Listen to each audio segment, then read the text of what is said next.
nang kan? Nang kan sembarang. Paramian manina. Ya gono. Bunyi dodo.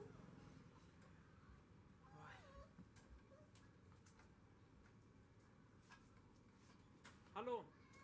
Halo. Ada itu. Hello. Halo.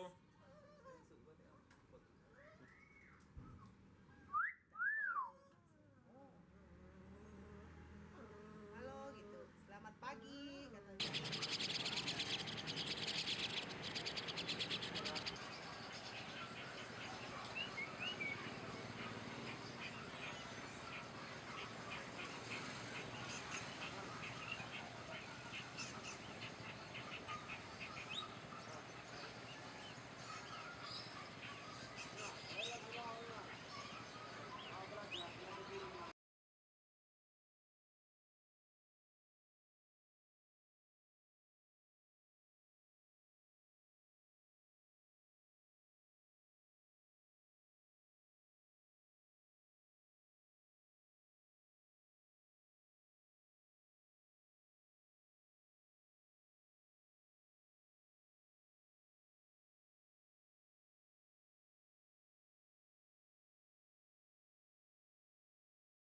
Direbus atau direbus, diminum atau dikikis, gimana caranya?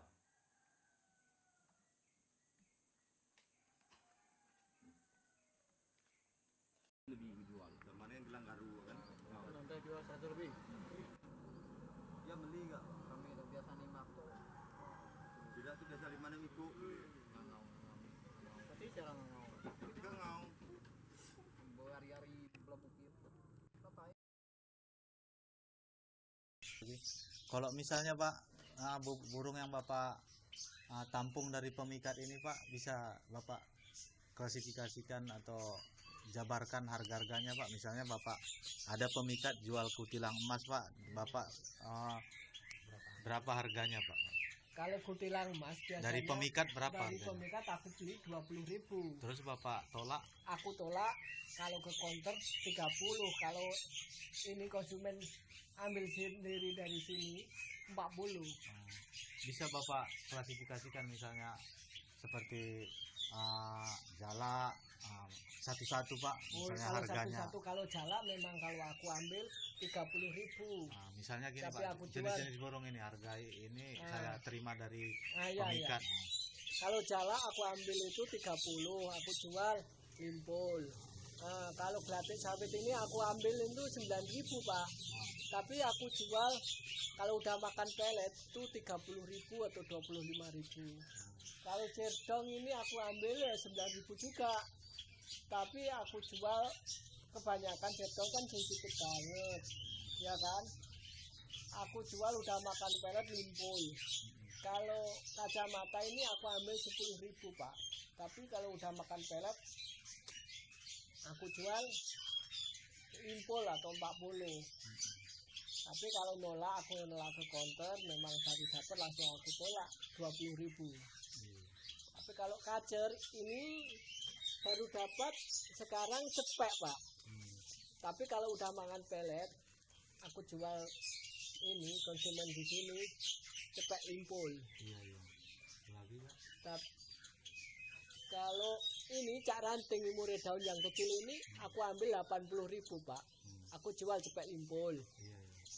Kalau burung kino ini cak ranting yang kecil kino, itu aku ambil limpul. Aku jual cepek. Kalau ciblek aku ambil 9.000, aku tolak 15.000.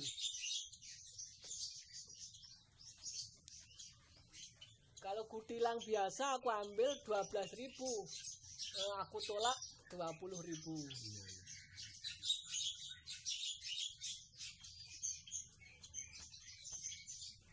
Kalau betet itu, betet gunung, itu biasanya aku ambil 15, aku jual 25.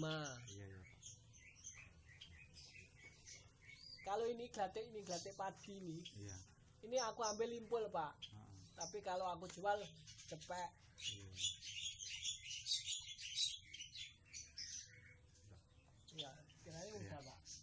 Makasih Pak ya. Oh iya. Dan itu mas, teringat awak memang populasinya di Medan ini. Ada ini dari Medan asli, ada dari sana Brastagi, ada dari Jawa. Tapi yang mahal dari Jawa. Dari Jawa ya? Kalau Jawa sampai 300-an. Kalau di sini murah, ini paling aku jual ngimpul ini. Tapi kalau memang dari Brastagi murah. Aku ambil 6.000 dari sana kan. Paling aku nolak di sini 15.000. Memang. Oke Pak, kita mulai lagi Pak. Meminta maaf karena tadi tidak terekam Pak. Saya ulangi lagi Pak. Terima kasih Pak Purwanto atas kesediaan waktunya. Saya mau mulai bertanya kembali ini. Bapak usia berapa Pak Purwanto? Aku usia 43 Pak. Oke. Sudah berapa lama Pak Purwanto menjadi agen atau pengepul burung ini Pak? 4 tahun Pak. 4 tahun. Iya, jenis-jenis burung apa aja Pak yang Bapak tampung dari pemikat-pemikat burung ini? Bisa Bapak sebutkan jenis-jenis burungnya? Ini kacer, kutilang emas, cak ranting, latik, Apalagi Pak? pleci, cerdong, jalak, Gelatik tadi udah Pak? udah latik, ledekan, ciblek.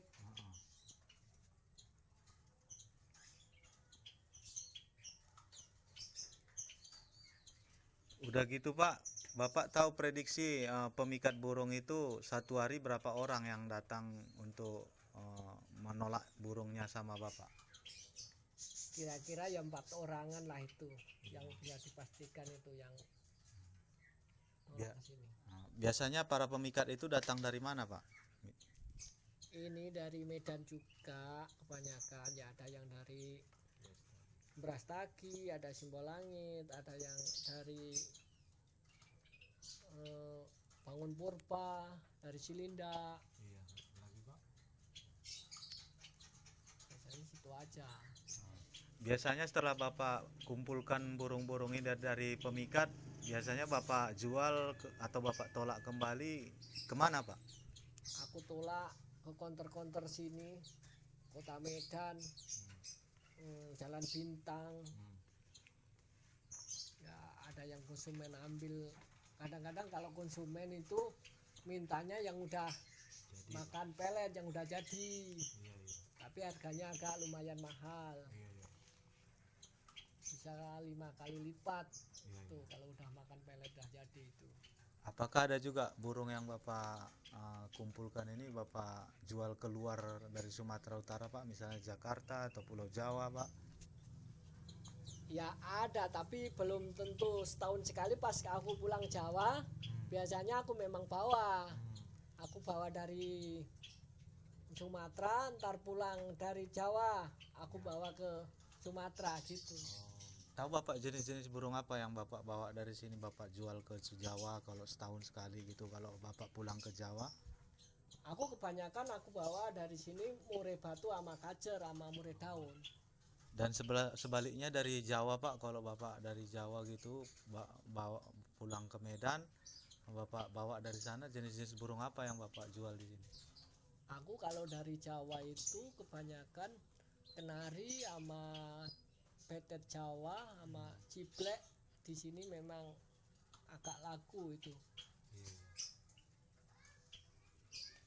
Kalau sebulan itu bisa Bapak prediksi berapa pemikat yang datang untuk menolak burungnya sama Bapak?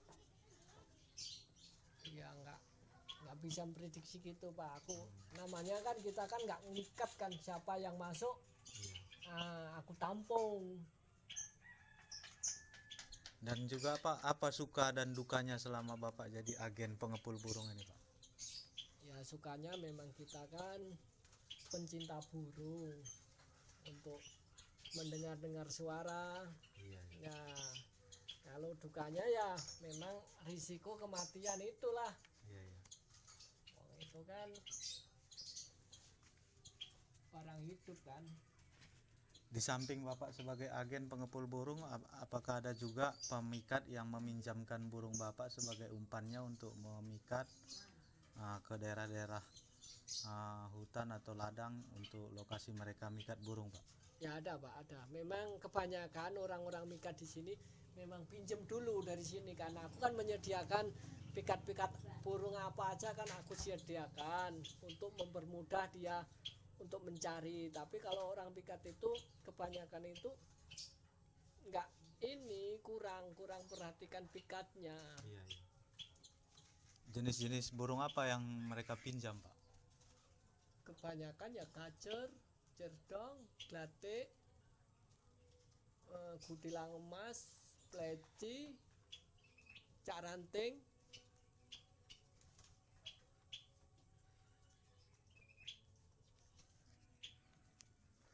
Apakah Bapak sebagai agen pengepul burung berkeinginan anak Bapak meneruskan usaha Bapak ini? Itu tengok anaknya memang dia suka ya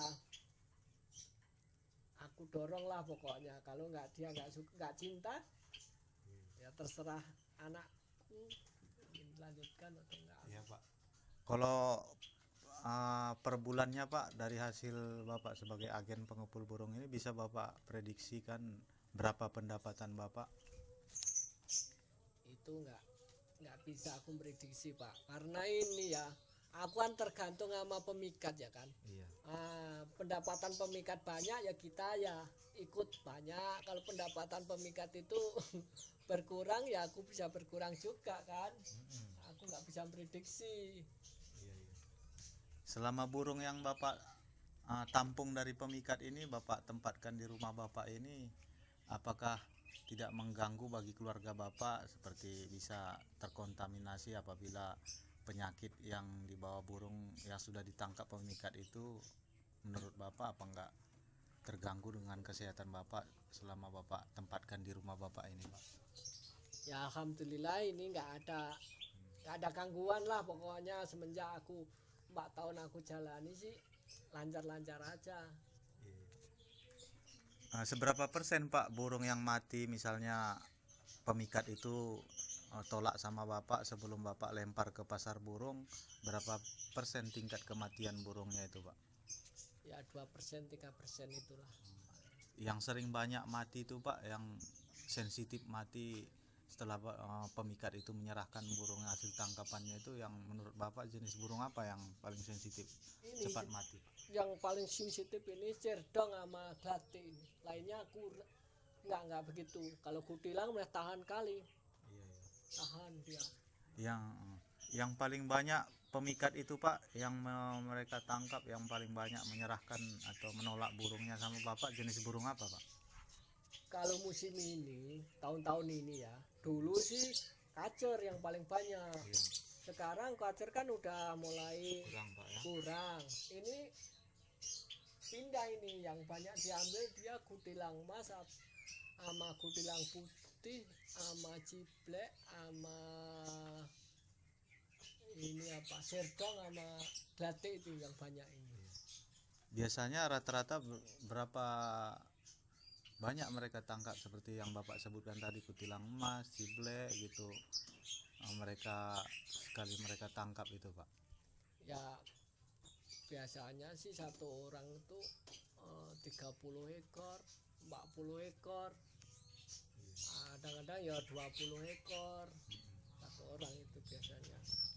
Biasanya setelah mereka yang jenis yang paling banyak mereka tangkap itu mereka tolak sama Bapak, apakah Bapak simpan dulu di rumah atau langsung tolak, Pak? Biasanya aku simpan dulu sehari 2 hari 3 hari, ntar selesai itu udah aku tengok siap makan baru aku tolak ke counter Counter burung, Pak, ya? Apakah Apakah langganan Bapak sudah ada di Jalan Bintang gitu khusus, Pak, yang menampung jenis-jenis burung yang Bapak kumpulkan dari pemikat-pemikat yang nolak sama Bapak? Ada, udah langganan khusus memang ada. Di Medan sini ya memang aku ada langganan. Kalau nggak ada langganan kan ntar aku payah jualnya. Apakah juga Bapak mengumpulkan burung ini dari para pemikat-pemikat, sering juga ke luar daerah, Pak, seperti misalnya ke Aceh atau ke Langkat, Pak, untuk menampung dari pemikat-pemikat burung daerah sana atau ke Brastagi Pak? Ya kalau memang dari Brastagi atau dari Aceh itu ada, tapi ya segelintir 1-2 orang, nggak banyak kan, yang kebanyakan lokal dari sini Medan. Mereka yang datang atau Bapak ke sana ngambilnya Pak? Dia yang datang ngantari itu, Oh, biasanya ngantari. lewat telepon aku. Iya, biasanya melalui telepon Pak ya. Iya. Iya. Oke Pak, terima kasih Pak. Sekian dulu Pak interview kita, wawancara kita. Mudah-mudahan apa yang saya wawancara ini bisa berguna bagi penyusunan skripsi di kampus saya, dan juga terima kasih atas waktu yang Bapak luangkan. Mohon maaf Pak kalau mana tahu ada ngomong saya yang kurang berkenan atau salah sama Bapak, dimaafkan Pak. Namanya saya masih belajar. Mudah-mudahan pelajaran apa yang Bapak berikan tadi, wejangan, bagaimana teknik mengenai breeding menangkarkan jangkrik, itu juga bisa menjadi tambahan ilmu pengetahuan bagi saya Pak. Iya, sama-sama Pak.